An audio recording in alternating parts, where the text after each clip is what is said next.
వీరు మిమ్మల్ని ముప్పు తిప్పలు పెట్టబోతున్నారు. ఎవరు వారు ఏం జరగబోతుందంటే ఒకరు మిమ్మల్ని ఇబ్బంది పెడతారు, ఒకరి వల్ల వణికిపోతారు. ఎవరు వారు అనేది ఈ రోజున గ్రహ గోచార రీత్యా ఎలా ఉండబోతుంది అనేది కూడా ఒక్కొక్కటిగా వీడియోలో తెలుసుకుందాము. వీడియో నచ్చితే తప్పకుండా ఒక చిన్న లైక్ అయితే చేసి మమ్మల్ని సపోర్ట్ చేయండి. పోలేరమ్మ తల్లి జ్యోతిషాలయం. మీరు ఎక్కడెక్కడో జ్యోతిష్యం చెప్పించుకొని నిరాశ చెంది ఉన్నారా? అయితే ఒక్కసారి గురువు గారికి ఫోన్ కాల్ చేయండి. దూర ప్రాంతాల్లో ఉన్న వారికి ఒక్క ఫోన్ ద్వారా వెంటనే పరిష్కారం చెప్పబడును. మీ ముఖము, ఫోటో, చేయి, పేరు, వయస్సు, గోత్రం వాట్సాప్ చేయండి. ప్రేమ, పెళ్లి, ఉద్యోగం, రాజకీయం, విదేశీ ప్రయాణం, ధనం నిలకడ లేకపోవడం, భార్యాభర్తల మధ్య గొడవలు, ఆస్తి తగాదాలు, అప్పుల బాధలు, స్త్రీ పురుషులకు పర్సనల్ గా ఎలాంటి సమస్యలున్నా పరిష్కారం చూపబడును. గురూజీ రామరాజు గారు. Phone number 9701875831. ఇక ఆలస్యం లేకుండా వీడియోలోకి వచ్చేద్దాము. వీరు సహనాన్ని, ఓర్పును కలిసి వీరికి సహనము, ఓర్పు ఎక్కువ ఉంటుంది. నీతి నియమాలు అన్నింటా పాటిస్తారు. అన్నింటికీ విలువను ఇస్తారు. విలువ లేని వస్తువు కానీ వ్యక్తి కానీ వీరి జీవితంలో కనిపించవు. చిన్నతనం నుంచే బరువు బాధ్యతలు మోయడంలో అలసిపోయి ఉంటారు. ఎప్పుడూ కూడా ఒక సమస్య తీరితే మరొక సమస్య అన్నట్లు వస్తూ ఉంటుంది. ఈ రాశి వారికి సంబంధించి విశ్రాంతి దొరకదు. ఎప్పుడూ పని భారం విసిగిస్తుంటుంది. కుటుంబ బాధ్యతలు ఎక్కువ ఉంటాయి. ముఖ్యంగా ఈ రాశి వారు కుటుంబంలో చక్కటి పేరు ప్రతిష్టలు కలిగి ఉంటారు. మంచి చెడు తెలిసిన వ్యక్తులు. ఎదుటి వారితో ఏది మాట్లాడినా ఆలోచించి మాట్లాడతారు. అంచనాలు ఎప్పుడూ తక్కువగా వేసుకోరు.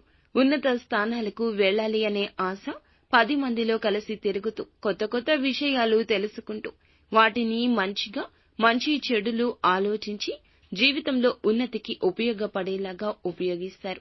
ముఖ్యంగా ఈ రోజున వీరికి ఈమెతో ముప్పు తిప్పలు రాబోతున్నాయి. ఈ రోజున ఒక స్త్రీ ద్వారా ఇబ్బందులు పడబోతున్నారు.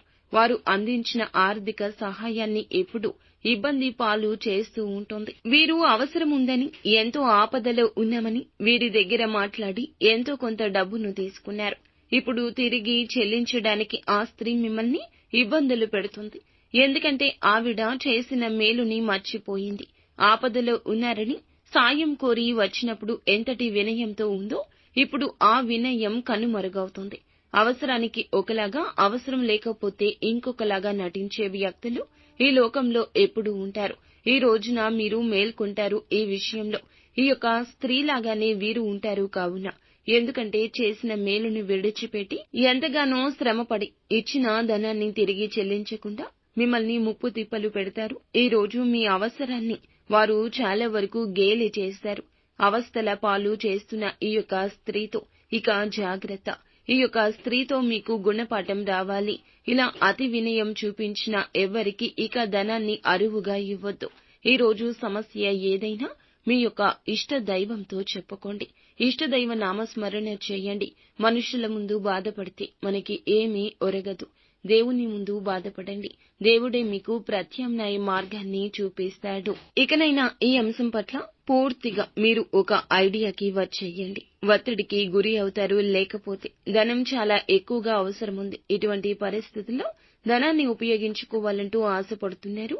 కానీ తికమక స్థితి ఉంది. ఇలాంటి సమయంలోనే మీరు భగవంతుణ్ణి వేడుకోండి. అననుకూల పరిస్థితులు ఇలా మిమ్మల్ని ఈ రోజున కబళించొచ్చు. కావున ఏ మాత్రమూ కూడాను మీరు చింతించొద్దు, బాధపడవద్దు. భగవంతునిపై భారం వేయండి.